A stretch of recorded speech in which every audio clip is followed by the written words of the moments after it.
It was really awesome to come across this interview with Ed and Lorraine Warren, the original ghost hunters.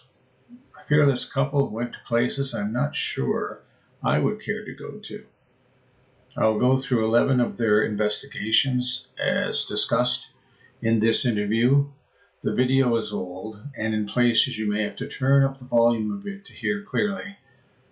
This is a tribute to these two pioneers of the paranormal. The first video is about a haunted house they visited.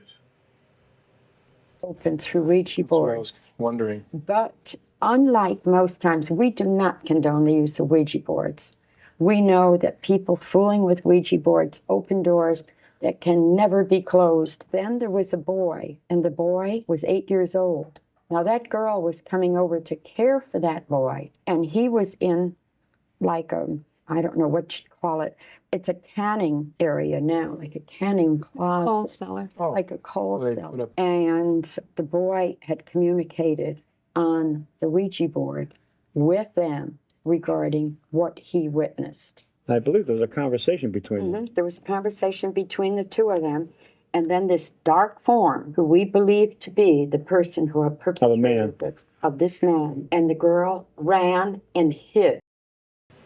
Here we get to see a photograph that the Warrens took at that house. Well, that's the electromagnetic energy that a spirit will gather to manifest itself. And what it's creating here is what we call a psychic light rod. Next, we'll look at one of the most famous hauntings ever, the Amityville haunting. It started back in 1974 when Robert Defoe killed his parents, 2 brothers, and 2 sisters. Robert was convicted and the house was sold to the Lutz family. It was shortly after that when the fun started. Here's what appears to be a ghost boy staring out of the bedroom door on the left, and we'll hear what the Warrens had to say about this fellow. It's in the upstairs bedrooms. Just to the left there, you see what looks like a small boy's face looking out with bioluminescent eyes. This was the room of one of the young boys who was murdered there. Isn't that Now, eerie? a lot of people would say, well, is that the spirit of the young boy? No, it is not the spirit of the young boy, but it is a diabolical spirit. You think that is an evil spirit, Ed? Positively. Everything about this house was evil. The ghost in the cathedral, or at least one of them, was something that the Warrens managed to capture a picture of. You look at this slide now. I want you to see, don't point it out to them. Don't do that. Let them see where the man is. There's a man, he's right there in that picture. Go to the next one. There he is. See, right in the corner, and you see him, and that's in the cathedral. But in that church, about 200 years ago, there was over 100 people burnt to death. They were all herded in there like cattle and burnt to death. In this clip, Ed and Lorraine go to help a family being haunted in Connecticut, and here is some actual footage, an attempt to communicate with whatever is haunting the house. 1 knock for yes, 2 for no. Are you a man? Are you a boy? You want the people in this house to move. 1 knock for yes, 2 for no. Yes. Okay. Who's it that you don't like the most here? Is it their father? Is it their mother? Oh my God. Okay. Okay, so somebody didn't like Mom, and yet there's a little bit more activity. Give me some sign. Is that you moving something? Give me some sign that you're here. According to Ed, this is one of the more famous investigations that they were involved in, and I would tend to agree.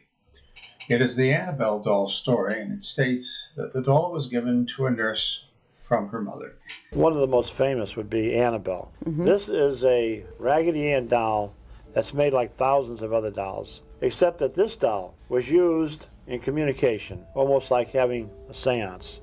Apparently, 2 mornings in a row, the nurse brought the doll down to have breakfast with her and her housemate. But it was on the third day that things got just a little bit creepy. But the third morning, they're talking to the doll, and the arms of the doll are on the chair like this. Suddenly they went up and onto the table. Now this didn't frighten them. There was a 6-year-old child by the name of Annabelle who was killed, but God does not allow the spirit of a child to go into a doll. This was a demon who was posing as that little child to create sympathy to these two young women. They'd leave the doll in the bedroom. They'd come home after midnight, put the key in the door, unlock the door, and who do you think is standing there? The Raggedy Ann doll. Annabelle has been credited with attacking people who have come into that house and has ended up being a permanent guest at the Warren Museum. There are many things in the museum that are not to be touched.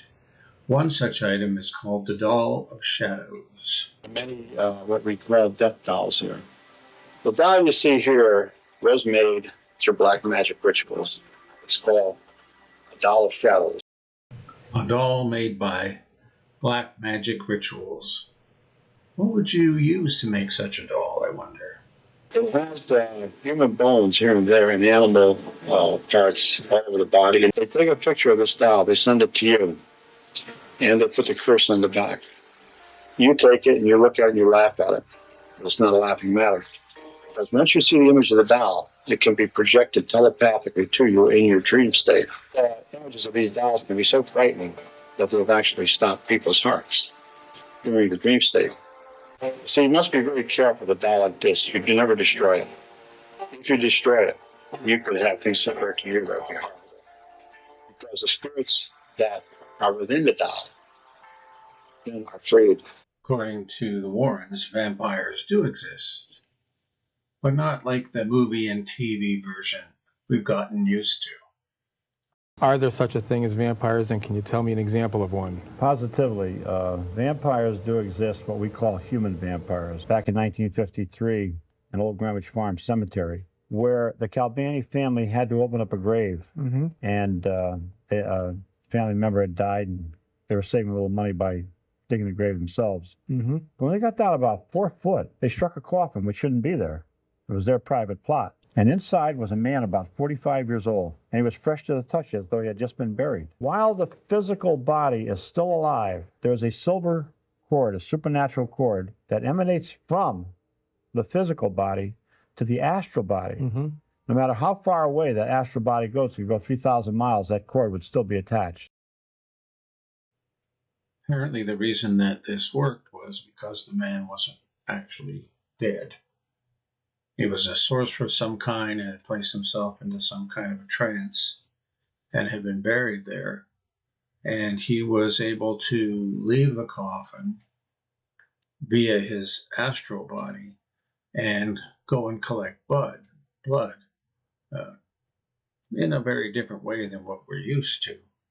But something altered that probably when they accidentally dug up the grave, which eventually did kill this creature, and when they came back after a couple of weeks, it had started to deteriorate.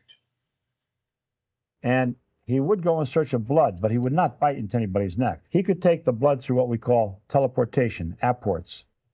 A family having trouble with ghostly presence called the Warrens to come in and take a look. Apparently, some of the problem existed because the home had been in ownership of the same family for a very long time. And now there was a new family in there, and I guess Mr. Ghosty wasn't pleased. They heard all kinds of strange sounds and footsteps, and they'd hear banging, knocking. And this picture you're going to look at right now, here's their ghost. That was taken Just to the right there. to the right. Above the chair, right? Right above the chair. Now, this is in the lowest level of that property. The owners had been there for years and built the house. Oh. So the vibrations were really built up from that family that preceded them. The Warrens speak of a lady in white who haunts the Union Cemetery in Connecticut, thus her name. Apparently she was betrayed by her lover, and it's not certain whether she committed suicide or he killed her. Either one didn't have a great outcome. And Ed really wanted to capture her on tape, and he set out to do so. 1760.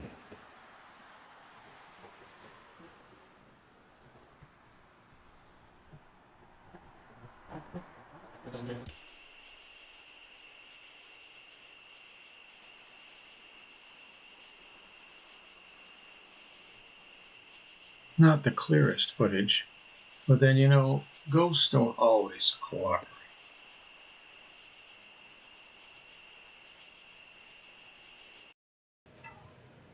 Who wants to stay in a haunted bed and breakfast?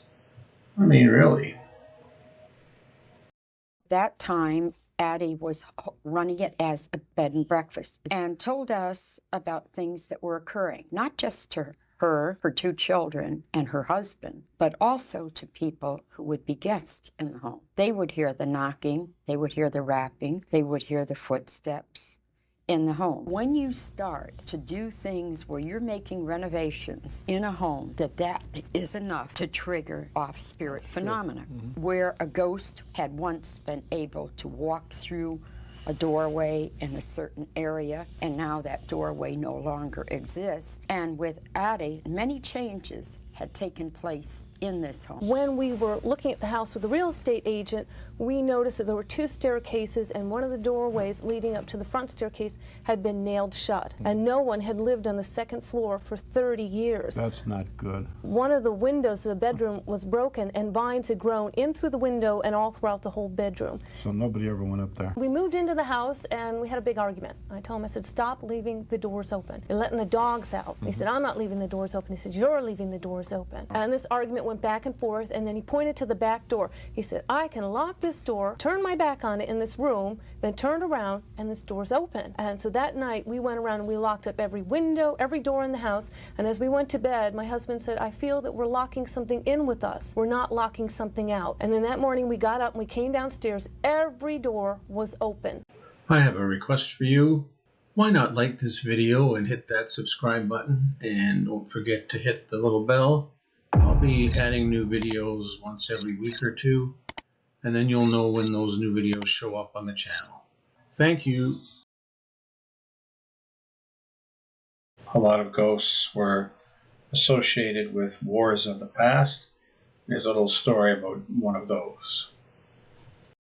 There was once a house, and in that house lived a couple during World War II. His wife was informed that he was killed in action, not even missing, that he was actually killed in action. And then a week later, she committed suicide. And 1 week after that, he was found alive. Here's a picture that the Warrens caught during their investigation, and they'll talk just a little bit about that. Now that looks like a man, Yes, but we have other photographs which look like a woman. yes, we do. So where you have one spirit, you have you have many other more than spirits. one, yes.